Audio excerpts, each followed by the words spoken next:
Porque aqui deixa claro que desvia os ouvidos de ouvir a lei, até sua oração será abominável. Você está trabalhando com um princípio aqui. Primeira coisa que você precisa saber para Deus não rejeitar a sua oração é você dar crédito à palavra dele. Né, os judeus vão, a lei aqui no caso, né, os judeus colocam como Torá mesmo, né, a Torá.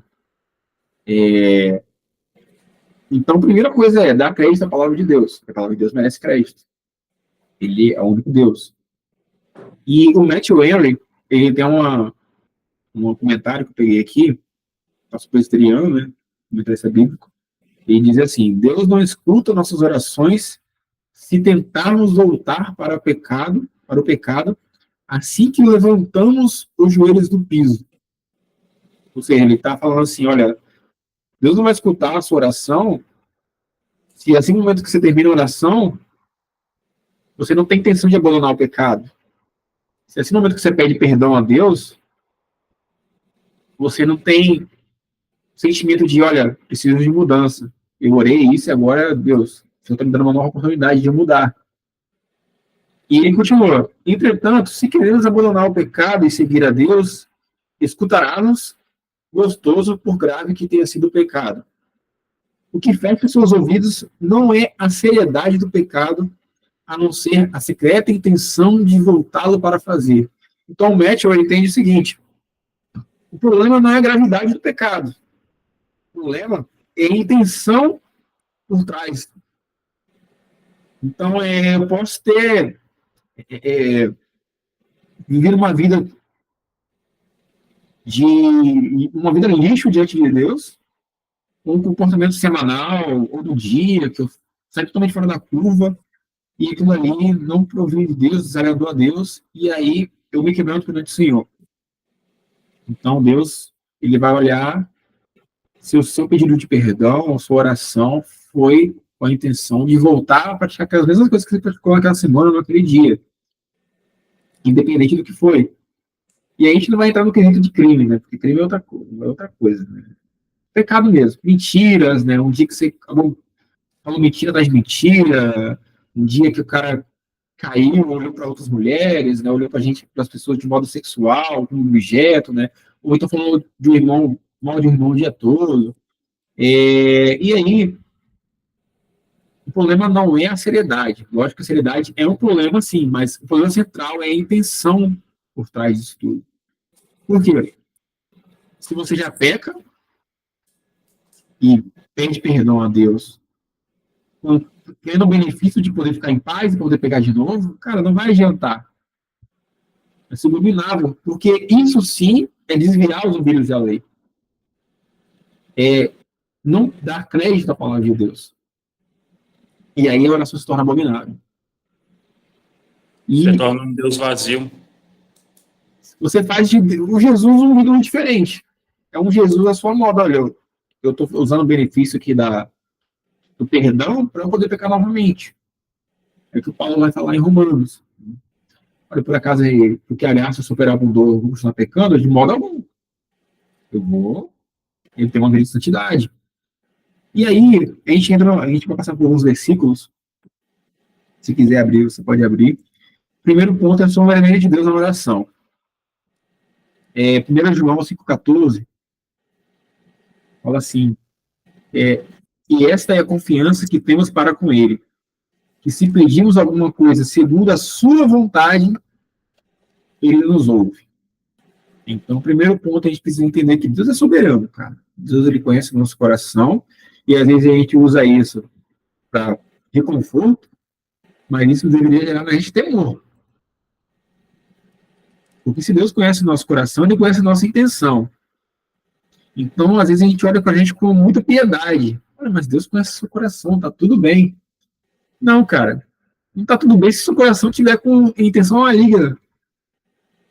Não está tudo bem se o seu coração estiver voltado para a obra da carne, para a obra do mal, se você não sente nenhum peso ao pecar, não sente nenhum temor, não sente como se Jesus fosse voltar agora e o trono estivesse logo adiante, porque todos nós estamos a um segundo, talvez, do juízo de Deus, porque ninguém sabe o dia de amanhã e nem o próximo dia.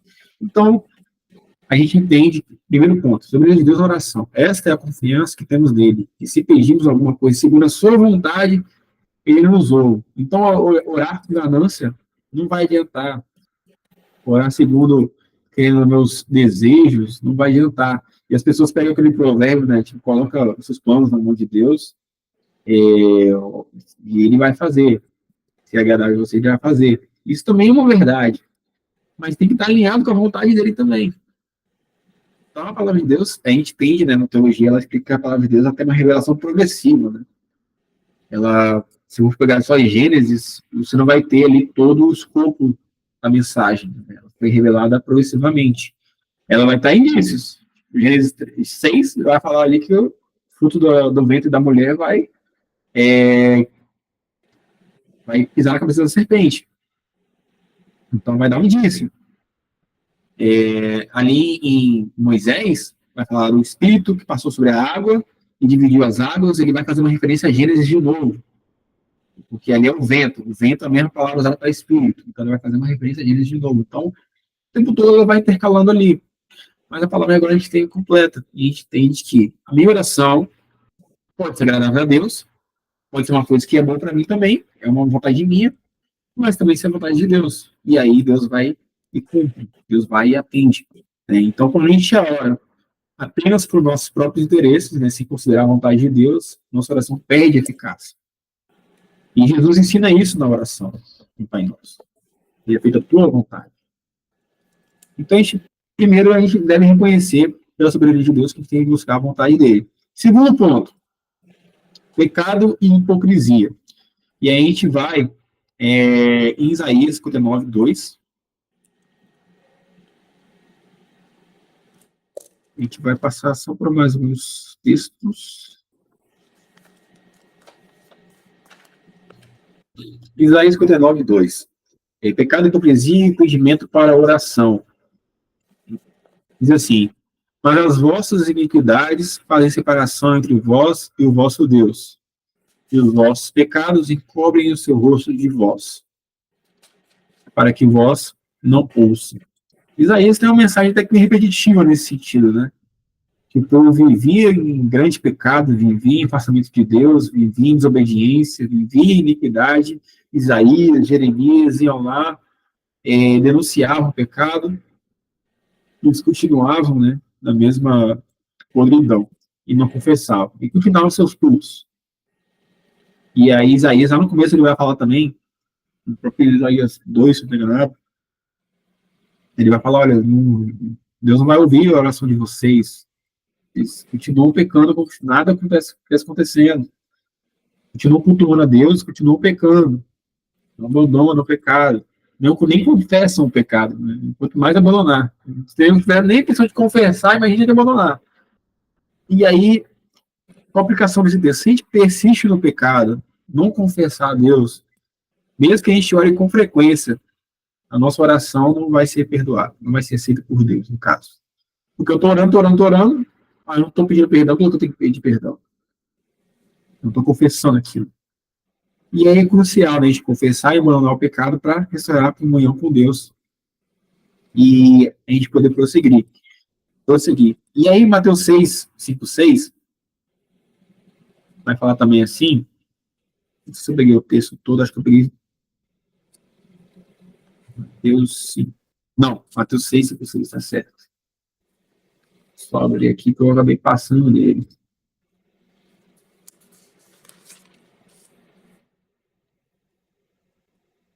Mateus 6. Deixa marcado aqui. E quando orares,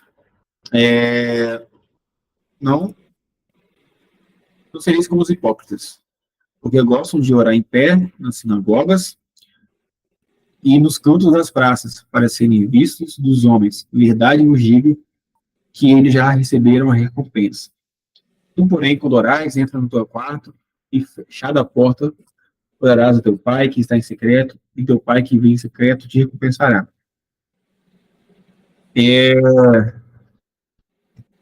Esse texto aqui ele é bastante usado, né, para falar da hipocrisia dos fariseus, modo de oração que eles faziam, como que eles oravam, querendo aparecer. A gente lembra até quando ele no texto, ele está falando, por exemplo, tá, ainda bem que eu não sou como, graças te dou, eu não sou como aquele pecador, como aquele miserável, né? Então é uma oração de achar que tem uma escada, um degrau a mais. E o pecado, ele mostra que todos nós estamos nivelados pelo pecado. Todos nós estamos sujeitos a praticar maldade por causa do pecado. Ele nivela a gente. O que vai desnivelar a gente é o Espírito Santo. O que vai impedir a gente de orar dessa forma hipócrita é o Espírito Santo. E provavelmente a gente já deve ter feito uma oração hipócrita alguma vez. Mas se eu tenho o Espírito Santo, eu fui incomodado por isso também.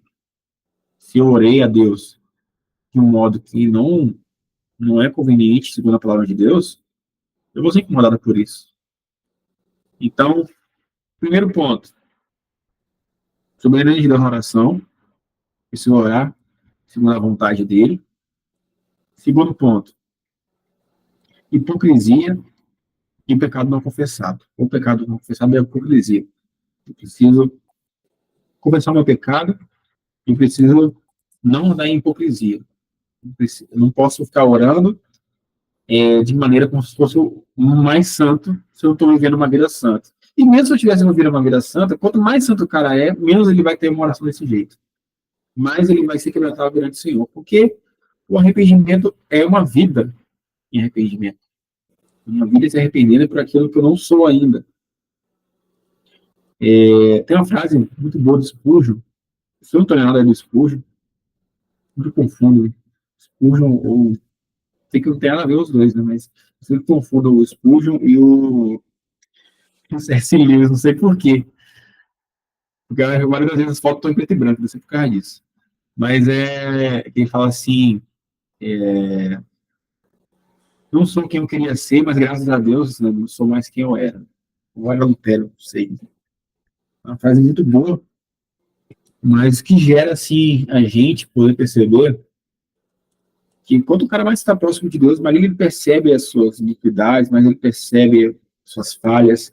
Isaías, quando chega em frente do Senhor, ele já ficou desesperado. Olha, sou um homem de lábios impuros aqui no meio desse povo de puros lábios.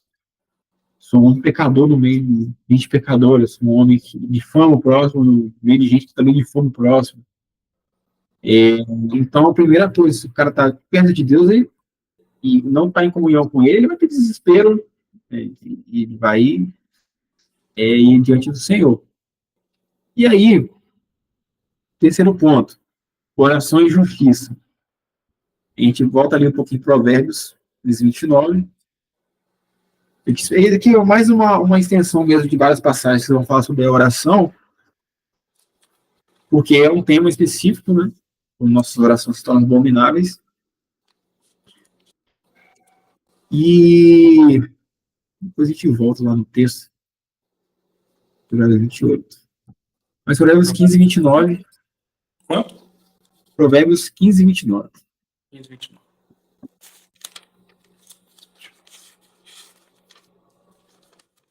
Tem o pessoal mandando. Cara, é incrível, né? Eu entro aqui na reunião e começo a mandar mensagem para mim. Todo dia todo no trabalho, mas ninguém manda mensagem. Eu chego aqui, entro na reunião e começo a mandar mensagem para mim. E não era todo mundo. Provérbios 15, 29 diz assim: o Senhor está longe dos perversos, mas atende a oração dos justos. E aqui a gente tende, né? Vamos olhar para o olhar judaico. Eles entendiam que uma vida justa diante de Deus é um pré-requisito para a oração ser atendida, a oração ser ouvida, né? Então, aí vão entender o quê? Que a gente tem que se esforçar para viver de maneira que agrade a Deus. De maneira santa, né? De maneira justa, de maneira com boas obras, olhar para o estrangeiro, atender o estrangeiro, olhar para o pobre, ajudar o pobre, não olhar com cobiça para os bens dos outros. E aí aquela lista gigantesca que normalmente vai seguir. E eles vão entender isso, que Deus ouve a oração daqueles que vivem de maneira justa. Só que aí a gente entra, por exemplo, pegar um ponto aqui, Jesus diz que aquele que olhar e desejar a mulher, ou desejar a outra pessoa, começar no seu coração, ele já adulterou. Então a graça ela já coloca um peso até maior. Você não precisa nem fazer com a sua mão. Basta você desejar com o seu coração, que já acabou. Ela revela ainda mais o quanto a lei não pode salvar. O quanto a lei ela não foi feita para salvar. Foi feita para justificar o homem. Então, o primeiro pré-requisito que a gente volta ali no primeiro ponto, no segundo ponto, aliás, né? Não, o primeiro ponto, que é a soberania. Ou seja, ter fé que Deus é soberano e ele está à frente das coisas. Porque é essa justificação que vai ocorrer. Acreditar que ele é Deus. Lá em Hebreus fala que quem vai orar precisa crer que ele existe. Que Deus existe, se aproximar diante dele. E é um pré-requisito que parece muito simples, mas se eu digo que creio e não pratico, eu estou sendo um ateu praticante. Né? Como o Nicodemus gosta de falar, né? O cara que diz que acredita, mas não pratica nada, ele é um ateu praticante. Isso não quer dizer que eu não vou ter erros. Isso não quer dizer que eu não vou ter momentos de que eu vou andar para trás. Pode ser que aconteça, de eu andar muito para trás. Mas, consequentemente, se eu creio de fato, eu vou ser inclinado para ir para frente. No mesmo nos momentos mais difíceis. O Espírito Santo vai me incomodar. Vai me incomodar. Não porque eu sou bom, mas porque eu entendo que eu não sou bom e que eu preciso crer em Jesus Cristo para ser justificado. E aí Jesus, ele abre o leque, né? Ele abre os horizontes. Você não precisa nem fazer com as suas mãos, basta você desejar o mal. E aí, o Anderson Silva ele diz uma coisa muito legal, que eu acho que ele pegou de outra pessoa, mas eu não lembro quem é agora. Que quem ama a Deus, quem diz amar a Deus, precisa amar aquilo que Deus ama. Quem ama a Deus precisa odiar o que ele odeia também. Então, Deus vai odiar a hipocrisia, Deus vai odiar a falta de perdão, Deus vai odiar a falta de compaixão, que é, por exemplo, você, você tem um direito de legítima defesa, por exemplo, mas aí o cara usa daquilo, ele se defendeu, mas vai lá e mata o cara que está no chão. A Bíblia mostra que Deus condena isso também, né? A falta de compaixão. E aí, uma coisa é um caso de legítima defesa, né? Você se defender no momento que você precisa e matar ou morrer. Ao beijar o cara, ou morrer. Uma coisa é essa, outra coisa é assassinato, que é o que a Bíblia condena, quando diz lá, não matarás, a palavra usada é não assassinarás, assassinato mesmo. E aí, a gente entra ainda no mesmo ponto, no Salmo 66, 18. Esse aqui já é um versículo não é tão usado, mas ele é um versículo muito bom. Salmo 66, 18, ele vai dizer assim: se eu no coração contemplar a vaidade, o Senhor não me teria ouvido. Então, esse salmo é um hino de louvor, né? Gratidão a Deus pela misericórdia. Mas ele reconhece que se tivesse abrigado pecado, né? Ou vaidade no coração, se estivesse escondendo alguma coisa, ou estivesse vivendo de maneira torpe, Deus não teria ouvido a oração dele, teria escutado a oração dele. Né? Então, ele vai destacar a importância de um coração quebrantado, um coração puro, purificado, né, no nosso caso, para se aproximar de Deus em oração. E aí, antes de orar, a gente precisa, né, examinar o coração. Né? Aquela passagem clássica que Paulo fala que ele que está de pé, cuide para que não caia, e o homem examine-se a si mesmo. Então, eu preciso remover isso que está me ofuscando da comunhão com Deus. Seja o pecado de idolatria, motivação impura, ou benefícios próprios. E aí, falando em idolatria, a gente entra no último ponto, ponto 4, que é a idolatria e as motivações erradas na oração. Ezequiel 14:3, a gente vai entrar nas duas últimas passagens agora, uma é Ezequiel, outra é Tiago 4. Ezequiel 14:3, ele vai dizer assim: Filho do homem, estes homens levantaram os seus ídolos dentro do seu coração, tropeço para a iniquidade que sempre tem eles diante de si. Acaso permitirei que eles me interroguem? Aqui no livro de Ezequiel, Deus está confrontando os líderes de Israel, né? Embora aparentemente eles busquem uma orientação divina, eles continuam mantendo os ídolos. E Deus deixa claro aqui que ele fala de ídolos dentro do coração. A gente foca muito, às vezes, ali no Velho Testamento, que eles falam de Baal, né? Quando Manassés, ele levanta ídolos novamente, depois que Ezequias destrói ídolos, os altares de ídolos, né? Ali, Manassés vai lá e um filho começa a assumir com 12 anos de idade, e aí ele reergue os altares para os ídolos, e ao mesmo tempo derrama muito sangue inocente. Por causa disso vem ali a escravidão, né, o exílio babilônico. Então é que Deus está confrontando os líderes de Israel, que eles estão guardando os ídolos do coração. Eles estão falando de Baal, eles estão falando de ídolos do coração. A idolatria que não é apenas uma adoração de imagens, né? Uma adoração de desejos, interesses acima de Deus. Então eu uso Deus para benefício próprio. E ele rejeita as orações, né? Deus rejeita as orações que mantém esses ídolos no coração, de quem mantém esses ídolos no coração. Que são orações com idólatras, né? Então a gente precisa examinar se a nossa oração está sendo idólatra. Eu estou fazendo isso no benefício próprio, porque o perdão de Deus é bom, é assim muito bom, mas eu estou usando o perdão de Deus como benefício para pecar. Eu estou usando o perdão de Deus como uma graça, um voucher, né? Um vale pecado, para poder continuar a minha vida de idolatria, minha vida de carnalidade, minha vida de duas faces, né, de uma máscara. E a gente precisa se examinar no coração. Isso vai implicar tudo, cara. Eu acho que quando a gente examina o nosso coração, a gente vai realmente, quando a gente examina de verdade, né? As pessoas examinam às vezes superficialmente. Olha, tem coisa que eu preciso mudar, mas isso aqui eu não quero mexer. Não consigo, isso aqui não dá para mexer, não. Se eu fizer essa mudança aqui, se eu mexer com isso daqui, eu vou ter problema. Vai acabar com a minha reputação, vai ser mal para mim, né? Aí eu vou ter um desconforto, e aí não é bem assim que a parada canta. Tiago 4:3.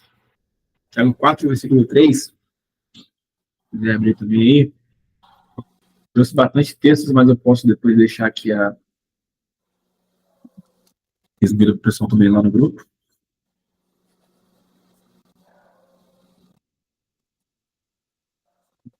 Fiz umas anotações também. Tiago 4:3. Você me acompanha aí? Ele diz assim: pedis e não recebeis, porque pedis maus para os gastar. Opa, pegando a versão errada aqui, ó. Não é a minha versão, não. Peguei a outra versão, mas é quase a mesma coisa. Pedis e não recebeis, porque pedis maus para esbanjardes em vossos prazeres. E aí, Tiago, mais uma vez, fala quase a mesma coisa,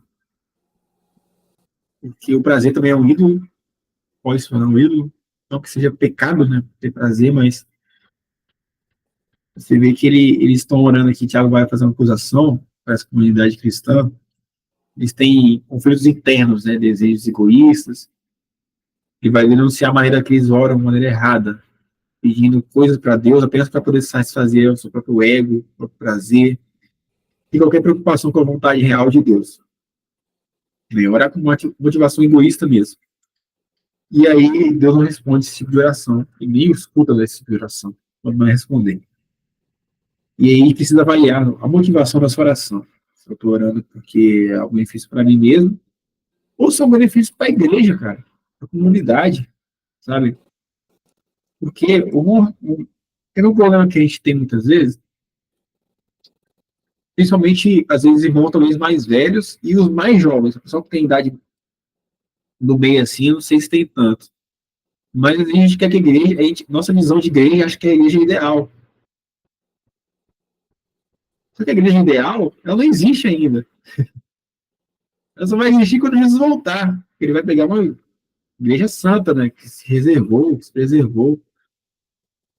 A igreja sempre vai ter problema. Mas aí a gente não ora em benefício da santificação da igreja. Muitas vezes a gente ora em benefício da liturgia da igreja. Eu não gosto tanto da liturgia da igreja. Eu gosto, acho meio monótono, acho meio agitado. Esse jeito aqui não é legal. E a gente não ora no processo de santificação da igreja, que é o mais importante. É o que Jesus pede da gente, essa santificação. A liturgia ela vai variar, a graça de Deus é multiforme. Vai ter alguns lugares, vai ter lugar que vai fazer, mas realmente vai extrapolar. Vai ter lugar que realmente não, o culto parece um enterro. Vai ter lugar que vai ser assim. Mas a gente tem também que tem que ter alegria, né? Tem que ter alegria porque somos salvos. Mas aí vai ter momento que Deus vai trazer a palavra de confronto. E aí não tem jeito. Mas a gente precisa avaliar essa motivação da gente na hora de orar. Deus, eu quero uma igreja melhor. Porque eu não concordo com a visão da igreja apenas. Eu quero uma igreja melhor porque eu não gosto do estilo da igreja apenas.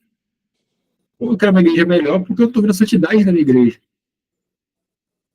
Eu lembro que quando eu era adolescente, quando eu me converti, tinha 16 anos, lá na igreja Veneza, a gente dava uma quantidade boa de adolescentes, mas diferente do que a gente via quando a gente visitava outras igrejas, né, e convite assim, de outros irmãos, né, era a parada do ficar, né.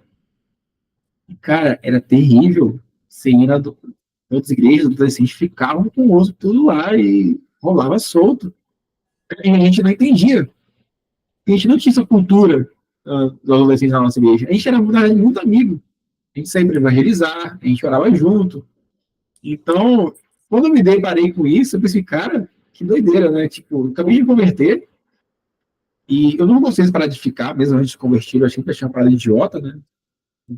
Só beijar por beijar, parada sem compromisso nenhum, não gosto da pessoa, tá lá só pra poder satisfazer. Já era um velho de 90 anos, com 15 anos, né? Já era terrível nessa parte. Mas aí eu ia, e tinha outras igrejas que falavam, os adolescentes totalmente sem freio nenhum. Talvez por não ter uma autoridade, não ter um auxílio ali da pastoral, né, um líder de jovens para poder auxiliar. Ou também tem um líder de jovens, mas é um cara totalmente apático, que acontece também. Não vou falar alguma coisa ali para dura, senão eles vão se afastar. Bobeira. Eu Spurgeon, no livro do Conquistador de Almas, ele fala bem assim, que você, a juntar pessoas que não se converteram à igreja, você denegrir a igreja, você degenerar a igreja. Ou seja, você está preocupado em manter pessoas lá dentro, pessoas que não nasceram de novo. Não que as pessoas que talvez ficassem uns outros não nasceram de novo. Talvez elas realmente estavam perdidas, falta de auxílio mesmo. Alguém para confrontar elas. Não tem como cobrar uma coisa, às vezes, que a pessoa não sabe que é pecado. Nesse sentido, que não tem alguém para poder orientar ela, né? A responsabilidade maior é do... Oi? Que eu vejo muito na juventude é falta de ensino da palavra. É só oração, oração, oração. Então eles vão inserir, eles acabam inserindo a cultura como sendo testemunho por causa que eles simplesmente não conhecem a Bíblia. Os pais não fazem devocional, nunca vieram uma experiência e acham que a única vez que chegar na Bíblia é quando chega na igreja e aprende a EBD. Aquilo é suficiente. Isso. E os pais, eles transmitem a responsabilidade para EBD. Não, vocês ensinam aí. Educa aí. Não faço no culto familiar, no culto doméstico. Não mostro, não expresso adoração no momento do culto, e não ofereço adoração no momento, nem na hora de comer, cara. Nem na hora de comer, a pessoa ora. Assim, igual um cachorro, tá ligado? Bom um prato na mesa. Nada a ver, uma hora. Agradece a Deus pelo alimento. Não acorda, uma hora. E você realmente vê essa falta de puxão de orelha, né? Puxão de orelha do Espírito Santo mesmo, cara. Não faz isso, não. Tá errado, cara. Você vai incomodar a Deus. Você tá disputando a ira de Deus. está entristecendo o Espírito Santo. A gente precisa ter esse papo, porque, por exemplo, estou dando uma série de Daniel lá na EBD, para mocidade, né? A maioria é jovem mesmo, acho que de 18 até os 34 anos, mais ou menos, que é a mocidade que incorpora nessa faixa etária. E aí, cara, eu acabei trazendo o livro de Daniel para a gente poder se aprofundar. Daniel foi feito escravo por 14 anos, 14, 15 anos por aí, e provavelmente ele foi eunuco, né? Então, olha que doideira, o cara foi fiel a Deus ali, é um garoto, né? Nosso termo, né, para os judeus, ele já é um pequeno homem, né? E você vê que idade não quer dizer nada, cara.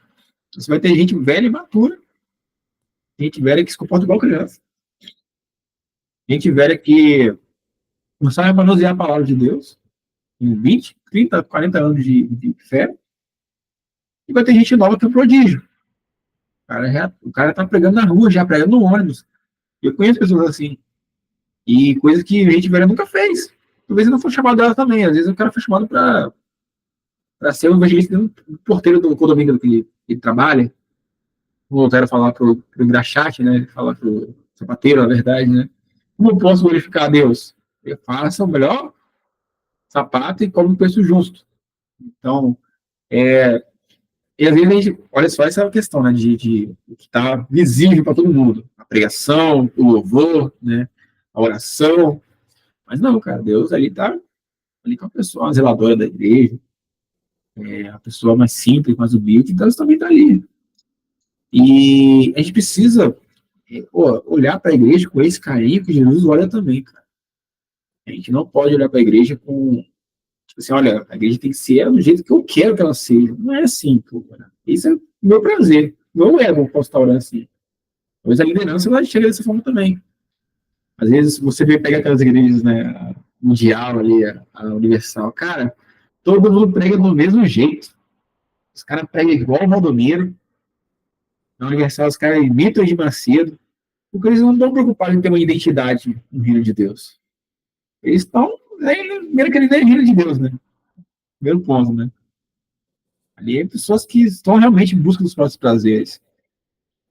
Acontece só no universal, no mundial, de maneira alguma, vai acontecer em muitas igrejas. Muitas igrejas que a palavra nunca fala de pecado, nunca fala de confronto, fala de juízo, volta de Jesus, que é uma coisa difícil de ouvir hoje em dia sobre a volta de Jesus. E é uma coisa que e aí tem que bater pau pros pentecostais, porque os pentecostais ainda falam mais sobre a volta de Jesus do que tradicionais, batistas, presbiterianos. Mas como veio do pentecostalismo, né? E o raiz mesmo, né? Não, o mel, já outra, já muda a estrutura, já é outra religião praticamente, né? Mas você vê essa oração voltada para benefício próprio, cara. Eu vou ali buscar, de acordo com o meu prazer. E você pega ali a carta de Timóteo, Paulo já dá essa letra, né? Que, olha, vai surgir um tempo que as pessoas vão juntar ídolos para os prazeres delas. Então, só tem quem vende, porque tem quem compre. Só tem a pessoa ali, alguém dando aquela palavra e continuando pregando aquilo, porque tem alguém dando ouvido. Alguém comprando a ideia do cara. Deus vai dar a bênção. Fica tudo bem. Pode continuar sua vida de pecado. Deus te ama. E a pessoa está indo pro inferno com muito amor no coração. E isso é triste, cara. Isso é triste. Como é que vai ter arrependimento? Se eu não falo do pecado. Como é que a pessoa vai nascer de novo? Ela só ouviu Deus te ama a vida toda. Não que, tipo assim, se isso seja só todo o evangelho, né? Falar da ira de Deus. Mas primeiro eu preciso conhecer a minha realidade. Muitas vezes as pessoas que estão morando com desejos carnais e egoísmo, elas não conhecem a realidade da ira de Deus. Às vezes sim. Às vezes realmente não ouve, como aconteceu em Jeremias. Jeremias ia pregar lá, pô, olha, abandona o pecado, Deus vai destruir vocês. Eles falavam meio que assim, né? Sai pra lá, você fala coisa ruim. Eu quero ver esses caras aqui que eles falam coisas boas. que acontece hoje em dia também. Então, cara, não tem inocente, né, perante Deus. Inocentes são aqueles que morrem, né, seus ventres aí em virtude da pessoa, mães abortistas, pais abortistas, né, ou pais que abandonam aí seus filhos que são especiais, né, autistas, né, ou com alguma... Eles são inocentes, né? Infelizmente são os que mais sofrem dessa situação. E aí, cara, vamos trazer a conclusão aqui,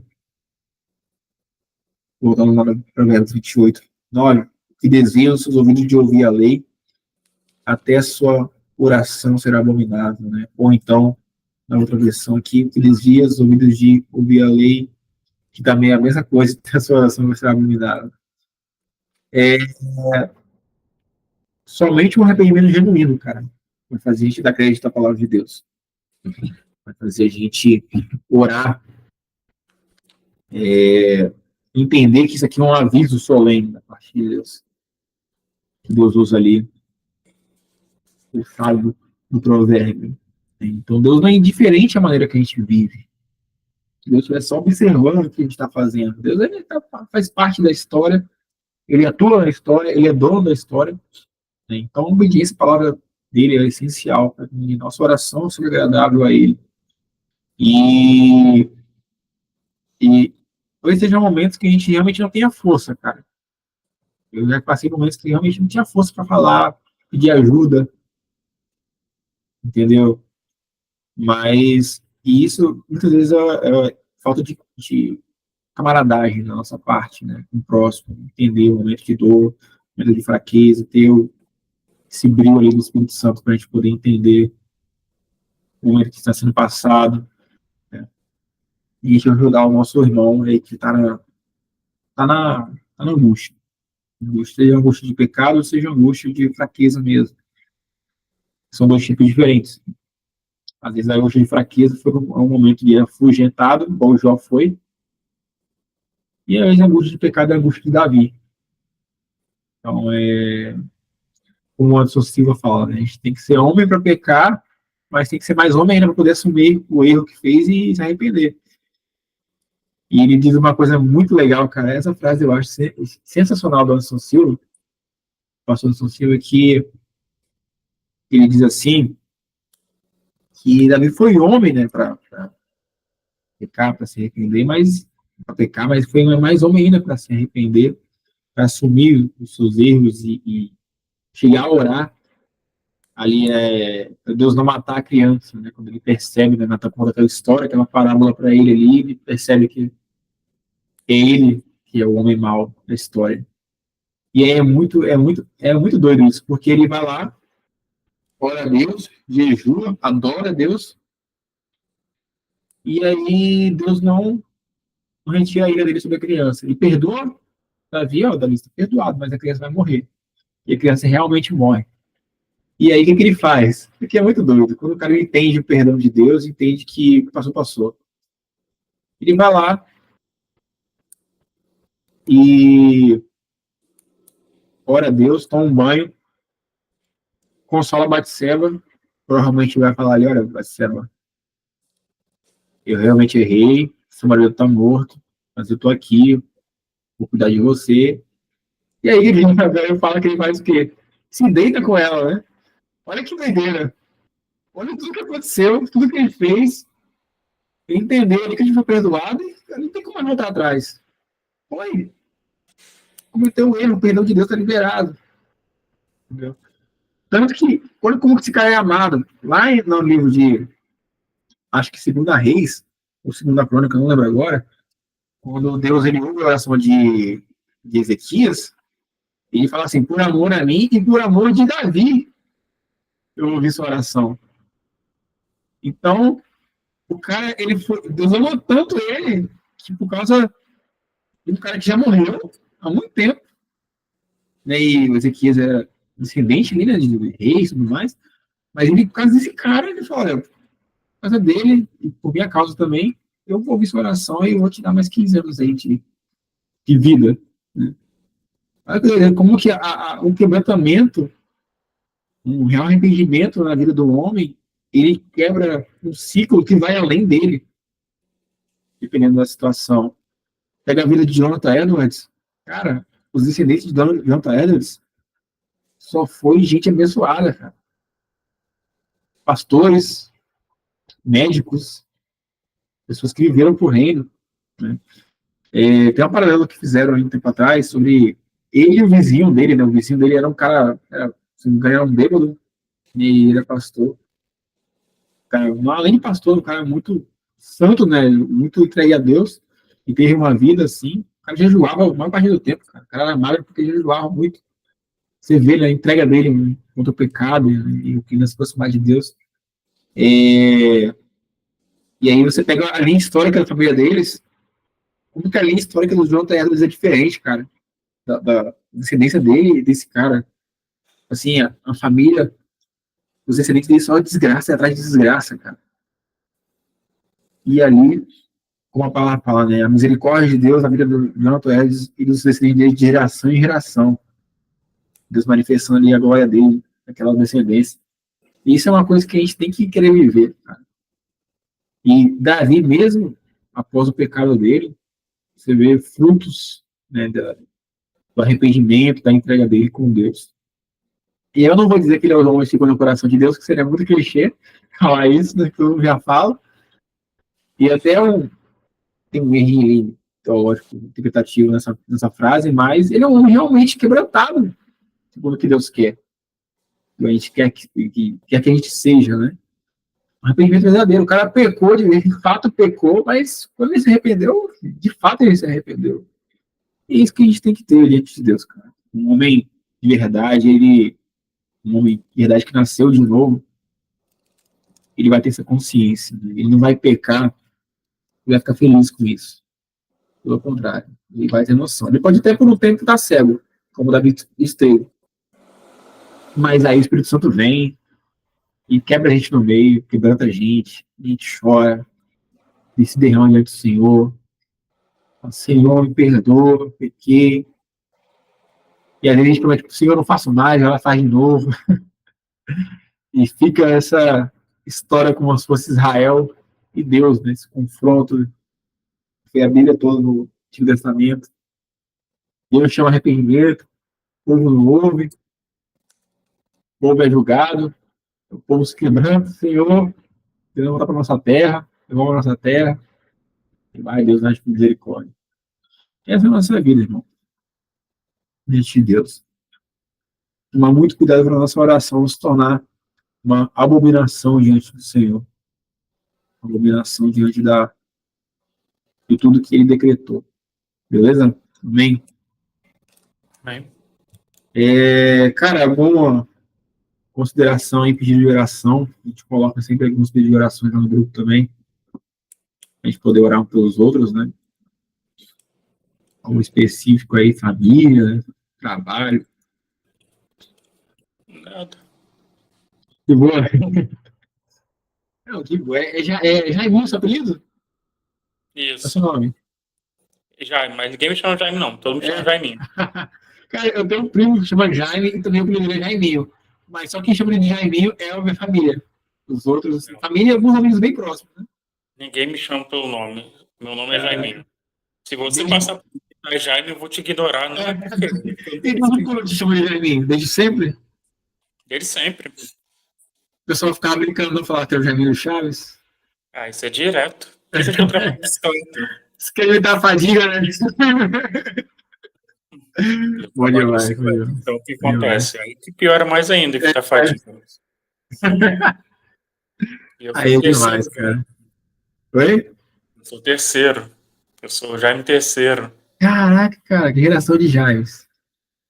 Mas aí você falou que sua avó, ela veio pra cá, né? Ela veio de onde? Ela é mineira. Mineira é a mesma coisa comigo aqui. Minha avó também é mineira. Aqui tem muito tempo também. Eu já nasci aqui, mas eu cresci perto dos mineiros. Minha avó tem, acho que 12, 11 irmãos. Ou seja, mineiro não falta aqui. Vem a galera toda pra cá. Meu avô não, eu falei assim, da avó, ele é daqui mesmo, mas ele cresceu na roça. Trabalhador. Mas é isso, mano. Vamos orar então. Agradecer a Deus por este momento. Agradecer a Deus pela palavra que ele revelou na Escritura. Pedir oração pelo pessoal que não pôde participar também, né? Que não teve suas tarefas, estudos, né? Reuniões, e aí faz parte, né? Morar. Santo Deus, amado Pai, agradecemos por tua palavra, agradecemos porque o Senhor é verdadeiro, o Senhor renovou tua misericórdia nessa manhã. Continue nós, Deus, nos deixe que nossas orações se tornem abomináveis perante o Senhor, Deus. Nos faça dar real crédito à tua palavra, Senhor. Não apenas da boca para fora, mas com atitude, Deus. Com quebrantamento perante o Senhor, Deus. Nos faça reconhecer a tua soberania na oração, Deus. O Senhor conhece nossas intenções, ó Deus. Nossas intenções, se elas são hipócritas, ó Deus. Nossas intenções, se elas são apenas para o prazer, para o próprio ego, ó Deus. Nos ajude a orar segundo a tua vontade, Senhor Jesus. Nos ajude a orar, Deus, segundo o teu querer, segundo a tua palavra, segundo aquilo que o Santo Espírito opera em nossos corações, ó Deus. Nos ajude a caminhar de acordo com o que o Senhor quer, Deus. Essa é a nossa oração, Deus. Cuida da nossa vida, cuida da nossa igreja. Nós possamos ser santificados pelo Senhor. Ajude, Deus, Jair também no seu emprego, Deus, no seu dia a dia, Deus, a família. Que o Senhor seja com ele no seu trabalho, na sua igreja, Deus. Que ele possa ser exemplo de homem, Deus, naquele local, Pai. Exemplo de homem, Deus, pelo seu emprego. Exemplo de homem sobre suas atitudes, ó Deus. E a palavra do Senhor possa entrar no seu coração, Deus, e gerar vida, Pai. Ó Deus, agradecemos também pela vida daqueles que não puderam participar, ó Deus. O Senhor conhece os seus caminhos, o Senhor conhece as suas vontades. Pedimos que o Senhor guarde a vida deles, ó Deus.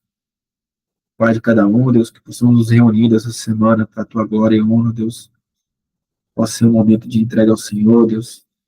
Um momento que possamos ser confortados por tua palavra, ó Deus. E chegarmos à realidade da tua palavra, Senhor Jesus.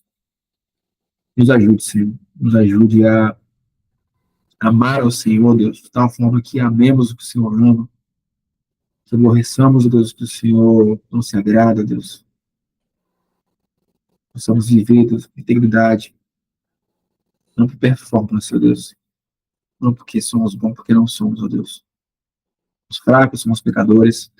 E precisamos do teu amor, do Santo Espírito em nós, Deus, nos incomodando, nos moldando, segundo o teu querer. Nos faça agentes do teu reino, Deus. Nos faça agentes do teu querer, Deus. Faça os agentes de transformação, ó Deus. Nos faça, Deus, verdadeiros discípulos de Cristo, que possamos discipular outros homens a Cristo também, ó Deus. Possamos não ter vergonha da tua palavra, Deus, pregar, Deus, a tua palavra, Deus, como ela é, ó Pai. Nos ajude, Deus. Não deixe que a nossa oração vire abominação, perante o Senhor. É isso que pedimos, ó Deus. Nos dê uma semana, Deus, segundo a tua vontade, uma semana integrada do teu Santo Espírito, ó Deus, da tua sabedoria em nossas vidas. Em nome de Jesus, é o que pedimos. Amém. Amém, irmão. Cara, obrigadão aí por estar conosco. Gravei aí. Daqui a pouco eu fico online, já o pessoal vai poder assistir depois. E tem oração, cara. Tem oração aí pro nosso movimento aí. É um movimento humilde. Tem nenhum pastor aqui à frente ainda. Minha intenção não é liderar, minha intenção é poder tocar o projeto, né?